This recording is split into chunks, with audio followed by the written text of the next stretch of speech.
Bonjour tout le monde, j'espère que vous allez bien. Bienvenue à Bien commun podcast, un podcast où est-ce qu'on se pose différentes questions afin de mieux comprendre les enjeux environnementaux du 21e siècle. Donc aujourd'hui, on s'est posé plus de questions afin de mieux comprendre le marché du carbone, qu'est-ce que c'est. Donc on a été très chanceux, on a été bien accompagnés et bien guidés par Pauline Robert, qui est une experte en marché du carbone. Donc Eric, je te laisse faire le topo de notre rencontre avec elle. Yes, merci Évric, puis salut tout le monde. En gros, je veux surtout pas voler le punch, mais tu sais, une première erreur qu'on s'est rendu compte, Évric et moi, on a fait justement en tentant d'aborder ce sujet-là, c'est qu'on pensait que le marché du carbone, ce n'était qu'une seule chose. Vous allez bien apprendre comme nous que c'en est en fait plusieurs, fait qu'il n'y a pas seulement qu'un marché du carbone. Puis autrement, on a aussi appris, je pense qu'en tant qu'individu, en tant que citoyen, on peut chacun d'entre nous faire notre part sur ce marché-là, puis notamment venir compenser nos émissions, justement en fonction d'un certain prix, mais on peut venir acheter justement pour venir compenser nos émissions de gaz à effet de serre personnelles. On peut aussi vendre des crédits carbone. Oui, exactement. C'était surprenant. Ouais, en tant que citoyen, ça c'était quelque chose d'extrêmement surprenant à voir et à comprendre justement. Du moins de mon côté, j'ignorais que c'était possible. Puis sinon, finalement, c'est ça. Je pense que moi, ce qui m'a frappé un parallèle qu'on peut faire avec le marché du carbone, c'est que le prix, par exemple, d'une tonne de carbone, ça fonctionne un petit peu comme c'est l'offre et la demande dans le fond. Donc ça fonctionne un petit peu comme à la bourse. Donc les prix vont vraiment fluctuer en fonction de ces deux éléments-là que sont l'offre et la demande. Fait qu'en gros, c'est vrai que je pense que ce qu'on a appris, c'est que vraiment, ça semble être un outil extrêmement intéressant pour la lutte face au changement climatique, là, ce fameux marché du carbone-là. Oui, vraiment. Bonne écoute tout le monde.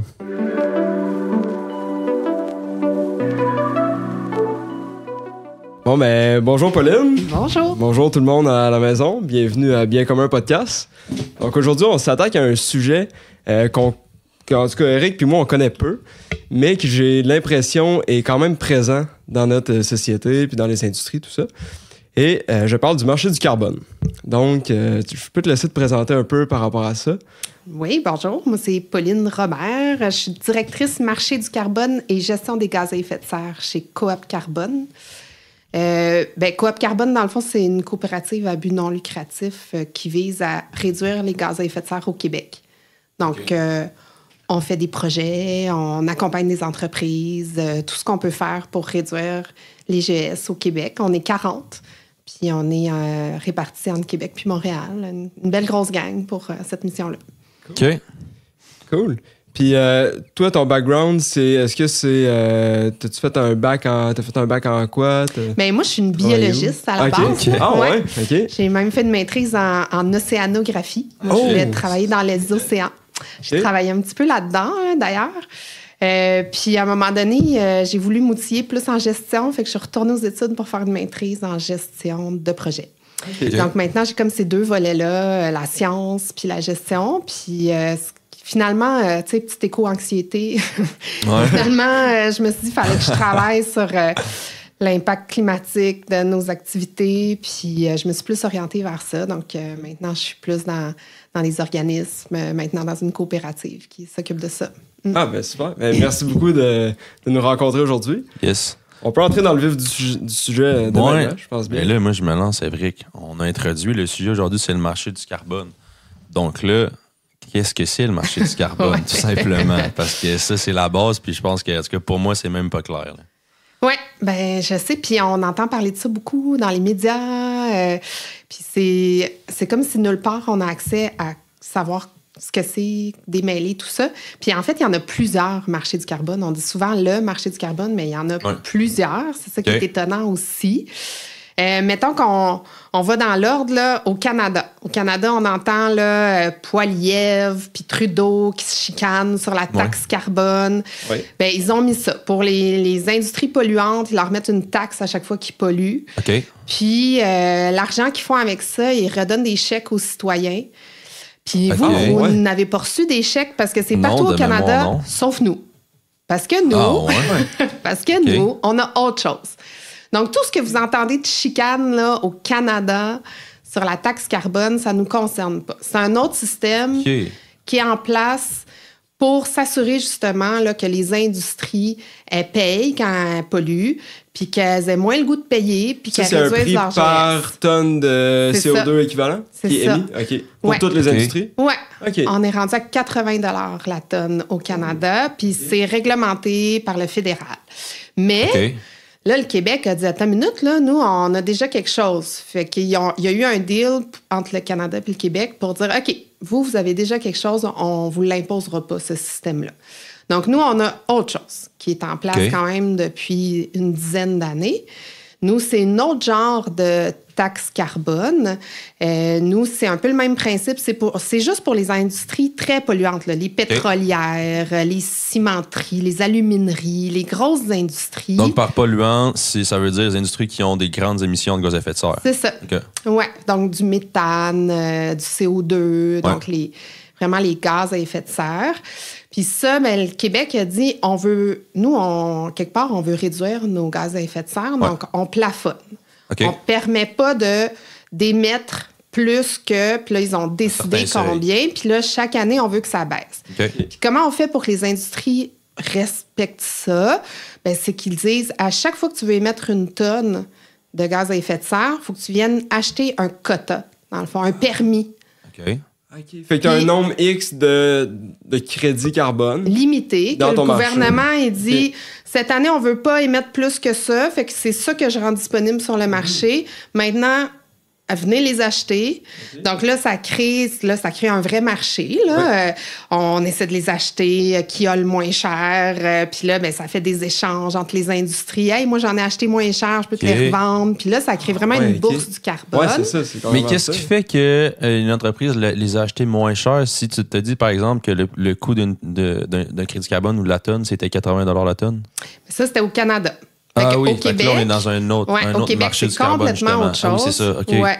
Puis là, c'est vraiment plus l'industrie qui émet les prix. Qui dicte le prix, dans le fond. Parce qu'avec l'effet de rareté, il y a comme des prix qui s'établissent. Puis moins il y en a parce qu'on est en train de réduire la quantité disponible, plus les prix augmentent. Il y a une rareté, puis là, il y a de la demande. Puis... Fait que là, il y a vraiment un effet de bourse du carbone au Québec.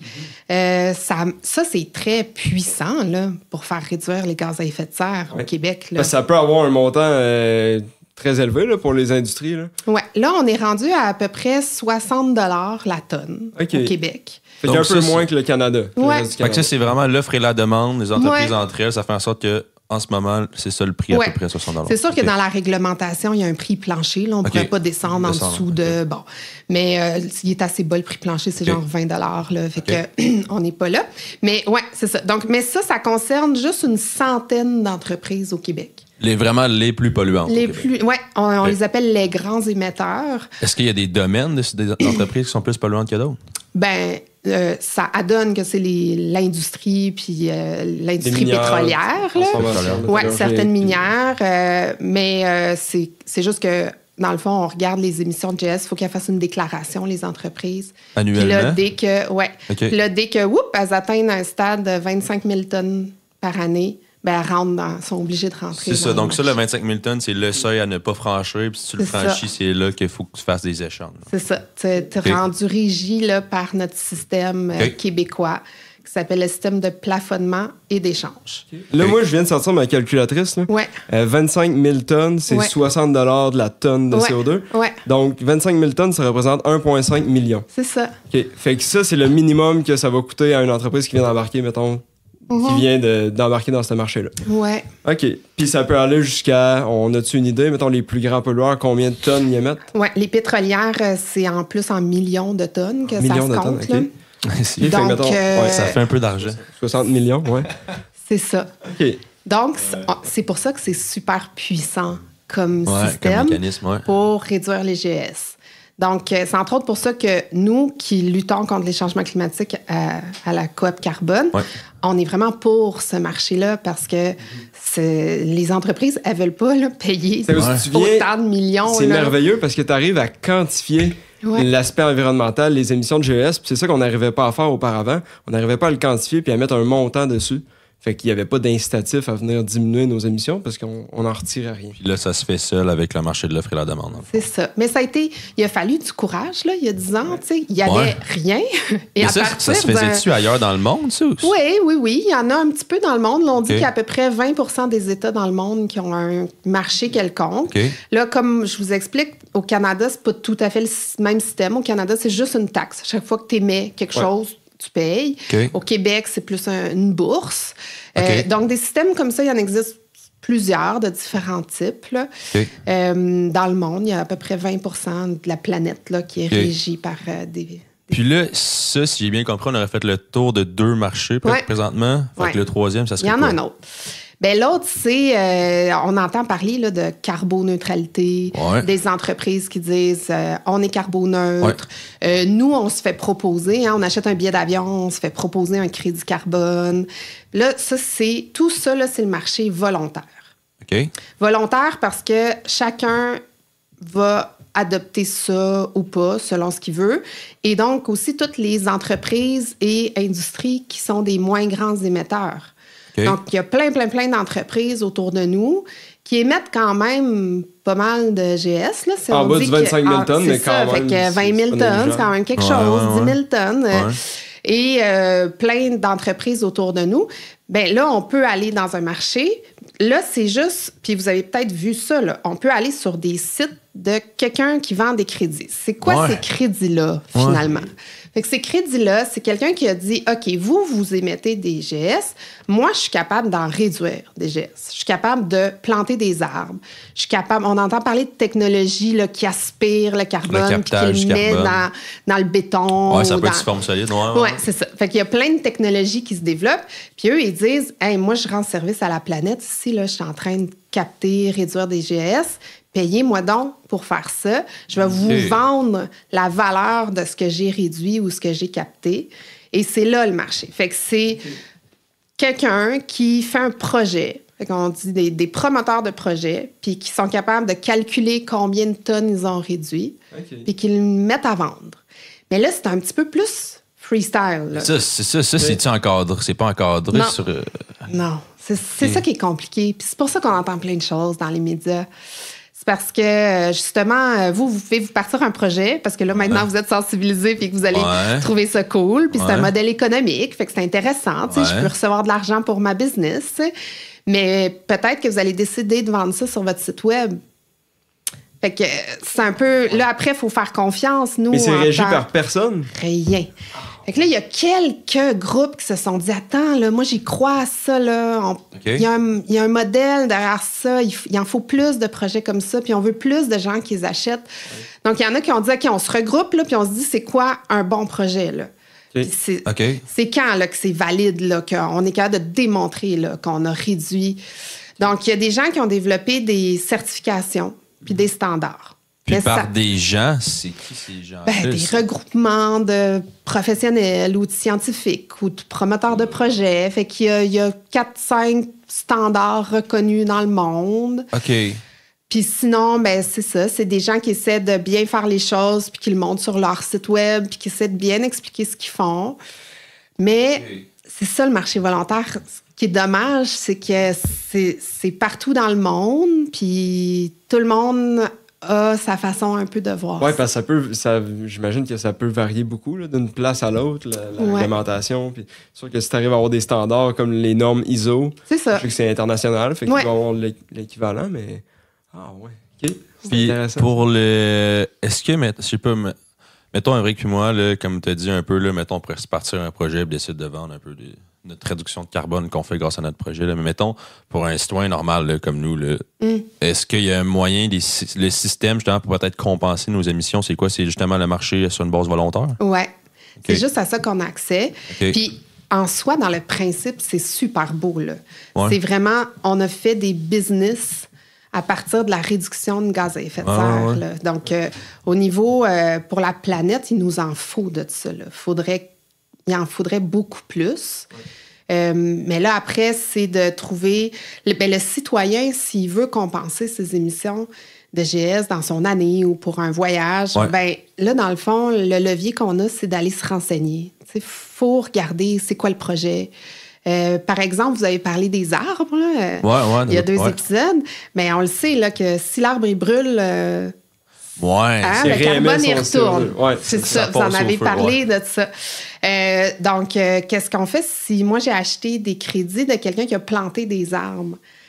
Ben là, il faut que je fouine parce que vu que c'est pas réglementé, il faut que je surveille un peu. Qu'est-ce qui fait que c'est garanti? Dépendamment du projet, il faut venir juger si c'est un bon projet ou pas. Ça va-tu vraiment retirer Est-ce qu'ils ont planté un petit peu plus d'arbres au cas où que ça brûlerait? Est-ce que là je fouine un peu, puis je fais mes recherches, le classique. Puis le prix par tonne de CO2, est-ce que c'est comparable à ce qu'on a au Québec et au Canada ou c'est plus bas? Encore une fois, c'est le free for all. OK. Ah ouais. Là, il y a des projets, il y a des crédits à 50 cents. OK. C'est un projet en Chine que je sais pas trop ce que c'est. Puis là, c'est dur d'avoir de l'info, mais apparemment, ils produisent des tonnes et des tonnes de crédits. Alors, il y a ça. Puis, il y a des crédits...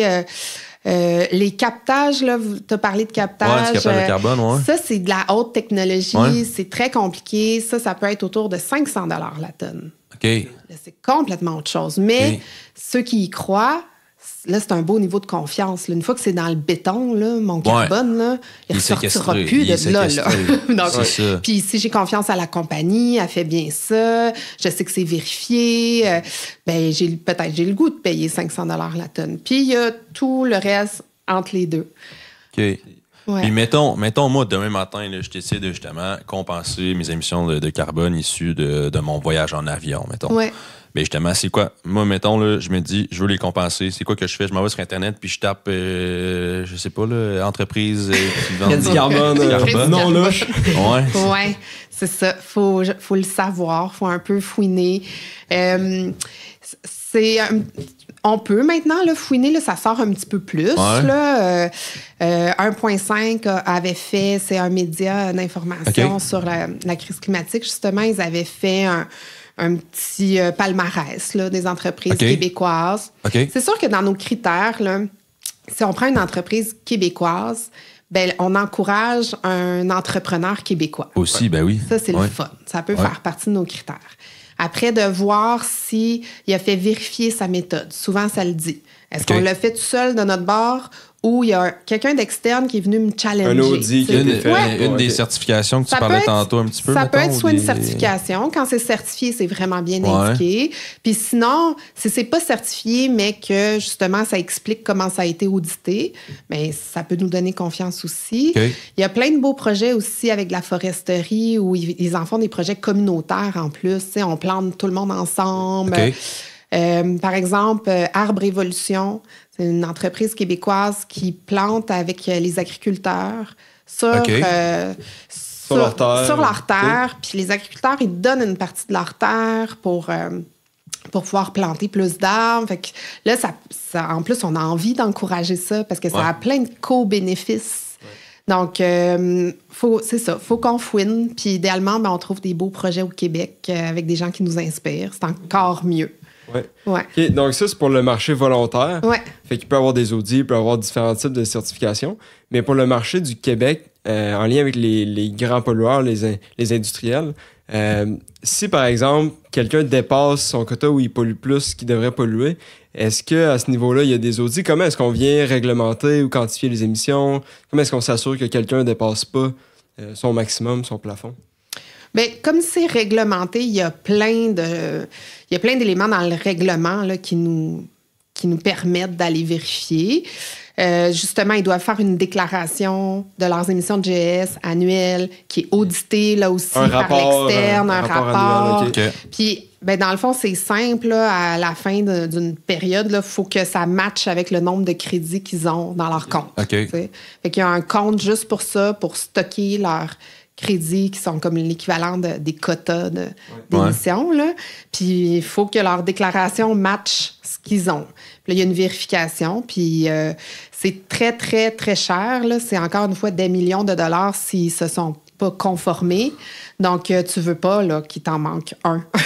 Donc, tu ne vas pas là. Les pénalités sont salées. C'est très, très, très élevé. Donc, il vaut mieux que tu payes tes droits d'émission que ce qui est dépassé. Tu sais, rien fait plus mal que sortir de l'argent de ses poches. Fait que je pense que définitivement, ça, c'est un bon moyen de faire. Là. Même si ça coûte cher, quand avec ton calcul, Évric, je pensais pas que ça va. En tout cas. Ouais, impressionnant. ouais, c'est ça. C'est un bon incitatif quand même. Puis le fait, tu sais, si ça te coûte 60 millions en crédit carbone par année, ben tu te dis, bon, si j'arrive à faire des projets, peut-être. C'est ça, si j'arrive à en enlever la moitié avec un tel projet, ben c'est 30 millions que je sauve annuellement, ça vaut la peine. Là, ça permet de justifier justement certains projets de retrait de CO2. Là, fait que, moi, j'aurais une autre question. Là, ça fait longtemps que je n'ai pas entendu parler. C'est peut-être moi qui ne se tient pas à jour, mais j'avais souvent entendu parler d'une espèce de collaboration entre le Québec et la Californie. C'est à peu près tout ce que je sais. Oui. C'est quoi ce lien-là, ce pont-là qui est fait entre le Québec et la Californie en termes de marché du carbone? Oui, ben c'est ça. Le marché au Québec, il est lié à la Californie, à celui de la Californie. Okay. Ça veut dire que les entreprises, une fois qu'elles ont acheté là, leur droit d'émission, elles peuvent en échanger avec les entreprises de la Californie. Okay. Donc, l'intérêt de ça, c'est que plus on a un marché large, plus d'entreprises qui participent, bien, plus il y a d'unités qui circulent, puis bien, là, au niveau des affaires, là, pour en échanger, puis peut-être faire des profits, mais ça devient plus intéressant. Okay. Donc, oui, le Québec, c'est lié au marché de la Californie. Puis, ben, l'idéal, ce serait qu'il y ait même d'autres États puis d'autres provinces qui embarquent. Ouais. Okay. Il y avait l'Ontario qui avait embarqué. Puis, quand ils ont changé de gouvernement, ils sont débarqués. Okay. Ah ouais? Ouais. Okay. Parce que, justement, ce gouvernement-là, il ne croyait pas. Il voulait plutôt faire plaisir aux entreprises en disant « Inquiétez-vous pas, moi, je ne vous ferai pas payer pour ça, pour le carbone, puis pour vos émissions. » Ils font quand même partie du marché du Canada. Ben donc, oui, ils doivent payer quand même, mais il n'y a pas le marché... Ça ressemble moins à la bourse, là, de ce que je comprends. C'est ça. OK. Ouais. Puis, est-ce qu'il y a un marché y a-t-il un marché, à ton avis, qui est meilleur un que l'autre? Est-ce que lui, style bourse qu'on a au Québec, est meilleur que lui du Canada? Est-ce qu'il y en a un qui va plus porter les entreprises? Puis même sur le marché volontaire, là, en fait, je pense que rendu où on est dans la nécessité de réduire les gaz à effet de serre, il faut tout faire ça. Ouais, c'est ça. Puis on en veut des projets sur le marché volontaire, puis on veut qu'il y ait des entreprises qui disent, c'est quoi, moi, il n'y a pas de règlement qui m'oblige, là, mais je vais faire l'effort de devenir carboneutre parce que je vais encourager une entreprise qui réduit les GS pour moi. Parce que, regarde, moi, là, pas le temps de gérer ça, ou pas le goût de gérer ça, ou je sais pas, mais c'est bon, je vais financer un projet climatique. C'est aussi bon que le marché québécois, puis ce qui se passe au Canada, puis en Europe, il y en a un autre. On a besoin de tout ça, là. N'importe quoi qui incite à réduire les GS, il faut le multiplier. Puis je trouve d'ailleurs qu'il y a beaucoup de débats là, dans les médias de c'est-tu bon, ça c'est pas bon, lesquels projets sont bons, sont pas bons. En fait, là, il faut juste multiplier les efforts, là. L'idéal, ce serait d'arrêter de se chicaner puis de tout faire ça. Là. C'est sûr que c'est comme dans n'importe quoi. Là, il va en avoir des pommes pourries, mais faut pas concentrer notre attention là-dessus. Oui, ça fait partie de la globalité, mais il faut regarder l'ensemble puis voir que ça a du bien quand même, ça a du bon, tout ça. Là. Exact. Puis, est-ce que, mais là, toi, tu travailles là-dedans day-to-day, est-ce que tu as des améliorations en tête ou des façons qui pourraient être mieux faites justement pour d'assurer une transition, puis justement, que les industries et les particuliers diminuent leur émission de carbone? Bien, veut pas, dans le marché volontaire, on est obligé d'y aller vers l'encouragement, puis le fait d'en parler de plus en plus. Ce qu'on voit comme changement, c'est drôle, c'est comme depuis la pandémie là, que ça s'est réveillé un petit peu. C'est que les employés, maintenant, ils regardent leur boss puis ils sont comme « Hey, il me semble, crise climatique, on fait-tu quelque chose? » Mon employeur fait-tu quelque chose face à ça? Donc, nous, on se fait de plus en plus demander justement d'expliquer c'est quoi le marché, est-ce que ça peut nous aider, nous, à réduire notre impact. Ça, c'est vraiment encourageant. Donc, le fait que les gens soient plus sensibilisés, pas mal ça qu'il faut de plus en plus, que les entrepreneurs soient plus sensibilisés. Mais surtout, on espère qu'au Québec, il va y avoir plus de projets. Okay. Fait que ça, par projet, on entend des projets qui permettent de vendre des crédits carbone. Oui, c'est ça. Okay. Fait que nous, entre autres, ce qu'on essaie de faire, c'est ce qu'on fait, c'est qu'on rassemble les gens qui en font déjà au Québec. Okay. Puis on parle de justement qu'est-ce qui fait qu'il n'y en a pas plus. On n'a pas autour de nous des gens qui font des projets. Non, j'en connais pas. J'ai jamais entendu personne dire moi j'ai acheté 3 crédits carbone, mettons, pour compenser mon transport. Fait que comment ça se fait que ça se passe pas plus au Québec? Ben là, nous, on fait une table là, comme de concertation, puis là, on cherche à en faire plus. On va publier des guides de bonnes pratiques. Là, faut que ça sorte. Là. En plus, on a plein de milieux naturels. Il y a sûrement moyen là, d'en faire plus. Donc, on essaie de booster ça un petit peu, là, de rendre ça plus visible. OK. Cool. T'avais-tu une question, toi? Moi, j'aurais peut-être une. Tu sais, justement, tu parles des entreprises. Je pense que souvent, c'est ça. L'employé, souvent, va vouloir travailler pour un employeur qui semble du moins responsable et qui a une certaine démarche face, justement, peut-être au développement durable, au changement climatique. Mais pour l'employeur, mettons, là, outre, justement, bien paraître auprès de ses employés, y a-tu des motivations auxquelles, moi, je pense pas qu'il l'inciterait, justement, à faire des pas dans ce sens-là, à s'améliorer puis de peut-être réduire ses émissions de GS? De ce que je comprends, il n'y a pas de cadre réglementaire si tu es en bas du 25 000 tonnes. Donc, on tombe nécessairement dans la volonté de l'entreprise. C'est ça?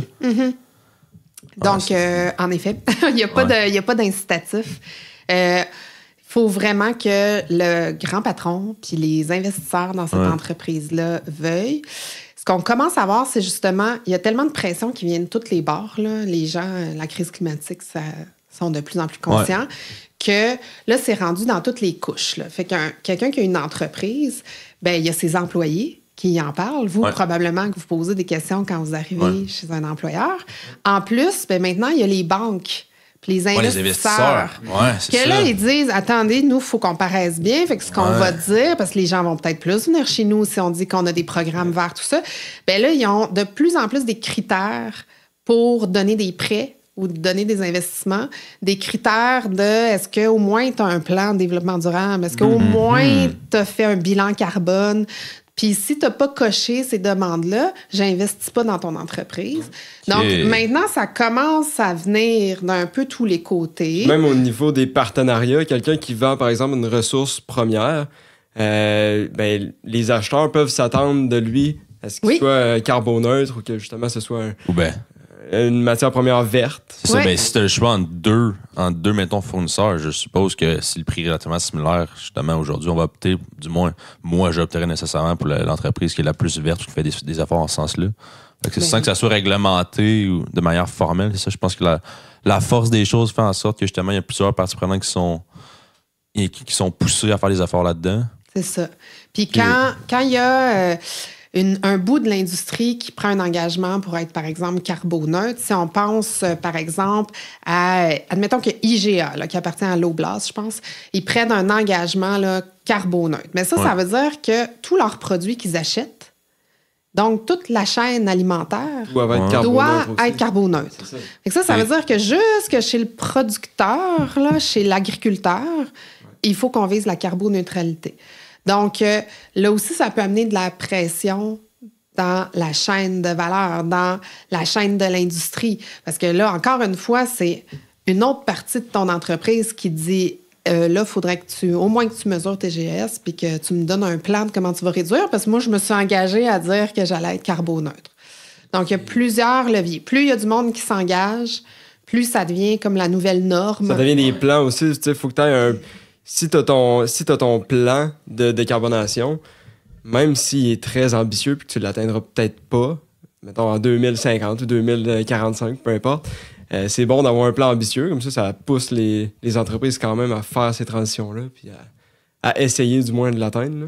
Oui, puis ça, d'ailleurs, c'est un autre point sur le marché du carbone. Il y en a qui disent « Ah, c'est comme facile de juste acheter des crédits. » Ben oui, moi, initialement, sans trop comprendre comment ça marchait, c'est ça, je me disais, voyons, les grosses entreprises, les camps pollueurs, ben, ils en ont du cash. On l'a vu, ça coûte combien? Là? Plusieurs millions. Fait que, voyons, ils vont juste mettre une partie de leur profit là-dedans. Ceux qui sont les grands émetteurs, eux, sont réglementés, fait qu'ils n'ont pas le choix. Mais disons, tous ceux qui sont en dessous, là, qui sont dans le marché volontaire, il y en a même là, qui se font critiquer d'acheter des crédits carbone pour compenser parce qu'ils se font dire ben là, toi, tu continues à polluer comme si de rien n'était. Puis tu te retournes puis tu t'en vas. Tu sais, j'encourage, là, vas-y, va planter des arbres pour moi. Tu sais, alors qu'on aurait besoin que tu réduises d'abord. Tes émissions. À la source, Puis donc, c'est sûr qu'on encourage ça. Mais ça reste qu'il y a eu une étude, d'ailleurs, l'année dernière, qui démontrait que quand tu commences à payer pour tes émissions de GES... Rendu au budget. Ben là, c'est ça. Là, tu commences à te dire, ah ouais, OK, ben finalement, peut-être qu'on pourrait faire des projets pour réduire nos émissions de GES. Donc, finalement, les entreprises qui achètent des crédits compensatoires, c'est celles qui réduisent le plus aussi. Parce qu'elle commence à trouver que c'est de l'argent. Ben, financièrement, ça va être rentable de faire des projets qui permettent de réduire à la source versus payer à chaque année des millions de dollars. Donc, même si tu t'es engagé là-dedans volontairement, une fois que tu commences à payer, puis ça te tente jamais comme patron, comme entreprise de dire, ben on s'était engagé, on l'a payé pendant 2-3 ans, on a été carboneutre 2-3 ans, mais finalement, on n'aime pas ça, ça nous coûte trop cher, on sort. C'est sûr que les gens n'acceptent pas ça autour, les employés. C'est ça. Ouais. Donc, une fois qu'ils se sont engagés volontairement à aller s'acheter des crédits carbone, c'est super parce que probablement qu'après, ils vont vouloir réduire. Donc, il ne faut pas non plus critiquer puis dire aux gens, ben là, c'est comme trop facile, tu peux acheter des crédits. Ouais. Parce que les études montrent que ceux qui vont vers ce chemin-là, c'est ceux aussi qui vont réduire le plus. OK. Puis moi, j'ai une question plutôt technique, mais je pense que c'est clé de le comprendre parce que pour moi, c'est flou. Là. Mettons, tu utilises le terme carboneutre beaucoup. Mm-hmm. Puis je pense qu'il y a plusieurs termes similaires qui sont utilisés. Moi, j'ai en tête justement juste carboneutre, puis mettons, je pense net zéro. Ouais. Là, carboneutre, ça veut dire quoi? Là? Ça veut pas dire, mettons, que t'aimais pas de gaz à effet de serre. Là. Ça veut dire que je pense au bilan, mettons, quand tu fais les plus puis les moins, là, t'es neutre. Ouais. C'est bien ça? Oui, c'est ça. Okay. Oui, c'est une super bonne question parce qu'on entend ça beaucoup aussi. Là. Donc, carboneutre, tu l'as bien expliqué. Ouais. C'est que à quelque part dans mon processus, je vais avoir acheté des crédits puis qui vont comme un peu annuler ce que moi j'ai émis. Tu es venu compenser tes émissions. C'est ça. Puis là, il y en a qui disent, ben on dirait que c'est pas assez parce que des crédits, on peut en acheter un peu de toutes sortes. Ouais. Par exemple, on peut y acheter des crédits de quelqu'un qui a capté des gaz à effet de serre, soit dans un arbre ou soit dans notre exemple de captation plus technique. Mais on peut aussi vendre des crédits parce qu'on a arrêté d'émettre des GS ou qu'on a évité d'émettre des GS. Par exemple, une entreprise qui se fournit au charbon puis qui va arrêter de se fournir au charbon puis qui va se fournir, qui va se mettre des panneaux solaires, ben tous ces GS-là qu'elle n'a pas émis, ben elle peut le vendre en crédit carbone. OK, fait que tu as une année de référence X, c'est ça. parce que tu émettais tant, tu as fait telle affaire qui t'ont permis de réduire tes émissions ou les annuler. Tu peux vendre la différence. Oui, parce qu'à quelque part, c'est correct aussi, parce que ça veut dire que sur la planète, là, on les émet pas, ces GS-là. Fait qu'on veut encourager ça. Puis c'est bon aussi. Donc, quelqu'un qui a dit carboneutre, c'est qu'il a acheté peu importe lequel type de crédit. Puis encore une fois, il a fait le choix des meilleurs projets, idéalement standardisés et tout ça. Mais après ça, il y en a qui ont dit, ben on dirait que c'est pas assez. On dirait que sur la planète, on n'a pas juste besoin de se mettre à zéro, là. On a besoin tous de réduire. Oui, carrément, Donc là, c'est ceux qui ont comme annoncé là, le net zero. Ça, net zero, c'est quand tu as compensé juste par de la captation, de la séquestration. Donc, les seuls crédits que tu te donnes le droit d'acheter, là, c'est ceux qui enlèvent des GS. Fait que pas des...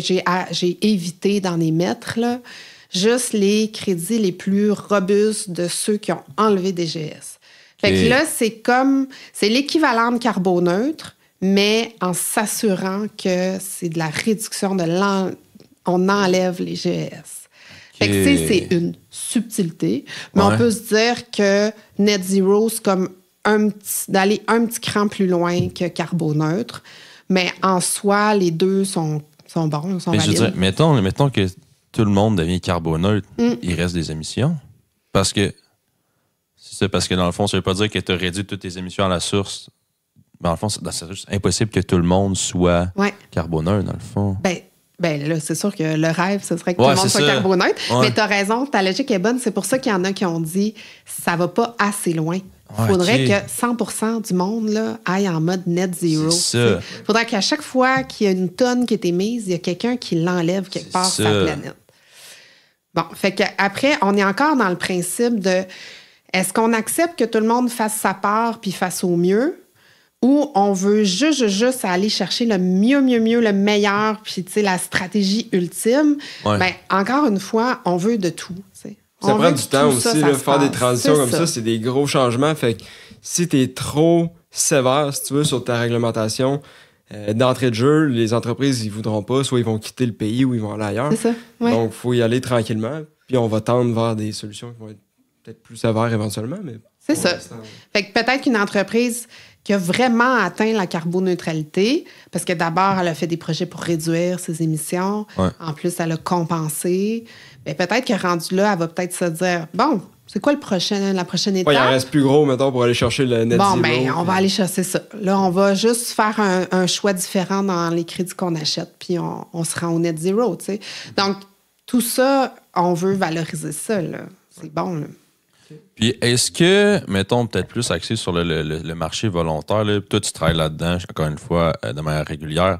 Est-ce que tu constates, non seulement peut-être un intérêt grandissant de la population, mais aussi justement l'utilisation de ces marchés-là qui est grandissant? Est-ce que tu le vois concrètement, toi, dans ton étude au travail? Oui, oui. C'est même dans les congrès là-dessus, avant, ça parlait beaucoup plus des marchés réglementés, des gouvernements. Ouais. Puis là, le marché volontaire prend de plus en plus de place. Il y a aussi des grandes entreprises qui s'engagent plus, donc on nous pose plus de questions, mais on le voit que ça circule plus. Il y a plus d'investissements qui s'en vont là-dedans aussi. Okay. Les projets de captation technique, là, on en entend vraiment plus parler. Donc, ça bouge vraiment beaucoup ces temps-ci. La technologie de captage en ce moment, est-ce qu'elle est éprouvée? Est-ce que ça fonctionne vraiment ou y a-t-il des limites? Ça ressemble à quoi en ce moment? Il y a des limites dans le sens où ça coûte très cher. Là. Okay. Ça demande justement de la technologie très avancée, puis qui est difficile à mettre à l'échelle, qu'il y en ait beaucoup partout. Ouais. C'est comme plus facile de planter plein d'arbres que de mettre à toutes les sorties d'usine quelque chose qui... C'est ça, à toutes les cheminées, quelque chose qui va aspirer, capter, puis séquestrer dans le béton, par exemple. Ça, c'est très coûteux, donc c'est difficile d'en mettre partout. C'est un peu ça pour l'instant, la limite. Est-ce qu'en avançant dans la technologie, comme tout, ça va se répandre plus? Ouais, si la demande augmente, puis là, il y en a plus qui est produit, on peut diminuer le coût. C'est ça. Mais pour l'instant, le modèle d'affaires, c'est que si j'ai fait ça, justement, je vais te vendre un crédit, puis ça va me financer mon industrie, mon entreprise. Mais là, on vend des crédits à 300 400 $. Fait que là, c'est encore dur, là. Tu sais, si toi, tu t'es acheté un billet d'avion à 500 $ pour aller au Mexique, tu vas-tu aller te chercher un crédit qui vaut 500 $? Ton voyage va te coûter cher. Ça coûte le Tu risques de dire, je vais encourager Arbre Évolution, je sais plus à quel prix, mais autour de 50 $. Puis là, tu te dis, OK, j'ai fait ma part, puis ça marche. T'sais. Donc, ce volet-là est encore un peu au ralenti. Ça prend des investisseurs qui y croient puis qui vont encourager ça pour que ça se développe plus. Parce que en soi, c'est très intéressant. Là. Une fois que le carbone est séquestré comme ça, c'est robuste. Ouais, il ressort plus de sitôt. Là. C'est ça, c'est robuste. Mais je veux dire, quand il est séquestré, c'est séquestré sous forme solide? C'est quoi? C'est enfoui, ça? Ben c'est ça. Il y a plein de stratégies différentes. Là. Okay. Il y en a qui font justement une matière première pour de la construction. Là. OK. Il y en a qui captent ça sur des filtres un peu de carbone. Puis oui, ça peut être enfoui. Fait qu'il y a plein de stratégies. Ouais. Puis moi, encore une fois, c'est à quoi je pense en parlant de la captation du carbone, c'est qu'encore une fois, ça me semble peut-être une solution facile dans le sens où si tu as les sous pour le faire, je m'achète juste une technologie de captage de carbone, puis je change, mettons, j'ai une usine, là, je ne change rien à ma façon de faire, puis je vais juste venir capter à la source justement mes émissions. Mais y a-t-il moyen? Puis à quel point c'est difficile de juste réduire, peut-être revoir ces procédés, ces processus? Mais semble que ça passe par là aussi, plutôt que de dire, moi, je change rien, puis je vais juste me mettre une machine qui capte mon carbone. Oui, déjà, à ce jour, ça se peut pas, là, juste capter 100% d'une usine. Là. On n'est pas rendu là du tout. Puis, tu sais, j'ai pas les stats là, de ce qui peut être capté, mais ça capte. Pour l'instant, ça capte pas tout. Fait que déjà, on n'est pas là encore. Donc, on pourrait imaginer que le plus facile, ce serait ça, là. Je change rien. Puis là, ma stratégie de production, puis je change rien à ma chaîne de valeur, puis à mes intrants, mes extrants. Pourquoi pas? Puis en soi, si c'était ça, là, ce serait pas grave, parce que tout serait capté à la sortie. Ouais. Fait que ce serait pas grave si c'était ça.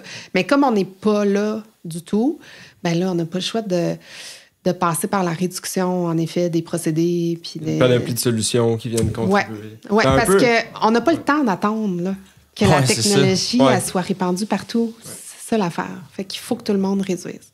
Ça revient un peu à... Je pense que c'est dans le podcast avec Charles là, qu'on avait discuté de ça, sur la plantation d'arbres, que pour l'environnement, il y a comme plein de choses différentes qu'on peut faire. C'est pas juste planter des arbres. C'est ça, mais ça reste une façon de contribuer, justement, de planter des arbres. Puis il faut toutes les multiplier. C'est ça. Dans le moment, en attendant que ces technologies-là de captage de carbone soient au point, on vient utiliser tout ce qu'on peut, puis on avance dans cette direction-là. Ouais. Okay.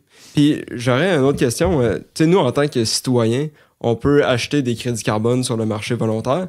Y a-t-il d'autres choses qu'on peut faire? C'est quoi qu'on peut faire concrètement qui pourrait soit encourager ces entreprises-là ou c'est quoi qui pourrait encourager ce marché-là pour réduire les émissions globales? Bien, c'est sûr que la meilleure façon, c'est d'acheter des crédits. On peut même aller sur des calculateurs. Il y en a plein en ligne, des calculateurs maintenant, où on calcule un peu notre vie. Là. Elle coûte combien en carbone? Mais on peut se dire que c'est à peu près 9 tonnes par Québécois par année. Okay. Donc, moi, j'ai une question là-dessus. Là. Oui. 1 tonne de carbone, là. Ouais. C'est quoi? Y a-t-il une représentation que quelqu'un peut utiliser? Parce que pour moi, c'est extrêmement vague, 1 tonne de carbone. Oui. Ben, mettons, aller à Paris, aller-retour, c'est presque 2 tonnes. OK. Donc, toi, dans l'avion, là, ta place, là, l'avion, il émet plus que 2 tonnes. Là, mais toi, ta proportion là, de l'avion, c'est genre 1,6 tonnes pour faire l'aller-retour à Paris. Donc, c'est quand même des émissions, là, pas mal.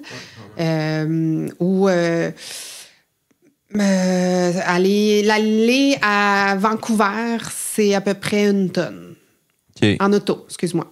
En auto? Oui. Okay. Ben, ça donne une idée quand même de ce qu'on émet là, dans une année. Oui. Donc, puis notre vie normale là, au Québec, là, quelqu'un qui prend son auto pour aller travailler, ça a été calculé que c'est à peu près 9 tonnes. Par année? Par année. Ça, c'est-tu avec le voyage dans le sud annuel? Ou... Ah, c'est ça le voyage dans le sud, OK, en plus. Okay.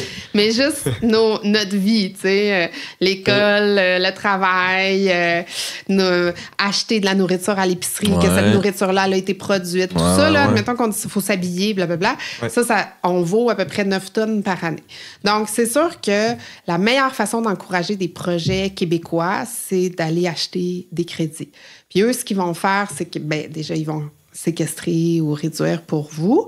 Puis en plus, ils vont annuler ce crédit-là. Il n'y a personne d'autre qui peut l'acheter à part vous. Donc, une fois qu'il est acheté, là, dans le fond, ça vous appartient. Puis, ils ne peuvent pas revendre la réduction de carbone 10 fois. Là. Donc, eux, ils protègent ça aussi. Puis, eux, ça leur donne de l'argent pour en faire d'autres. Puis, ils continuent. Donc, c'est sûr que si vous voulez une vie carboneutre, vous pouvez acheter des crédits dès maintenant. Puis à chaque fois que vous voyagez, parce que là, c'est comme encore des émissions de plus. Puis mettons concrètement, tu as dit tantôt, je pense que tu vas acheter, mettons, un crédit pour planter des arbres à la hauteur de genre 50 $ par tonne, je me trompe pas à peu près. Donc, mettons qu'on dit justement, là, un Québécois normal, entre guillemets, émet 9 tonnes par année. Mettons 9 fois 50 $, c'est relativement... C'est quand même pas tant élevé en termes de prix. Si la personne est vraiment encline à le débourser, ça peut être accessible. Il faut vraiment juste y penser, dans le fond. C'est ça. Ouais. OK. Puis, c'est ça. Fait qu'on peut venir, justement, compenser nos émissions en achetant des crédits, mais il y a aussi, j'imagine, de venir prioriser des entreprises qui tendent vers la carboneutralité ou qui ont des plans de carboneutralité. Je sais pas si j'ai comme pas d'exemple en tête, mais y a-tu des entreprises qui, sur leur étiquette de vente, par exemple, je sais pas, j'achète un manteau, est-ce qu'ils l'écrivent, qu'ils veulent tendre vers la carboneutralité ou qu'ils sont carboneutres? Oui, de plus en plus. Ouais?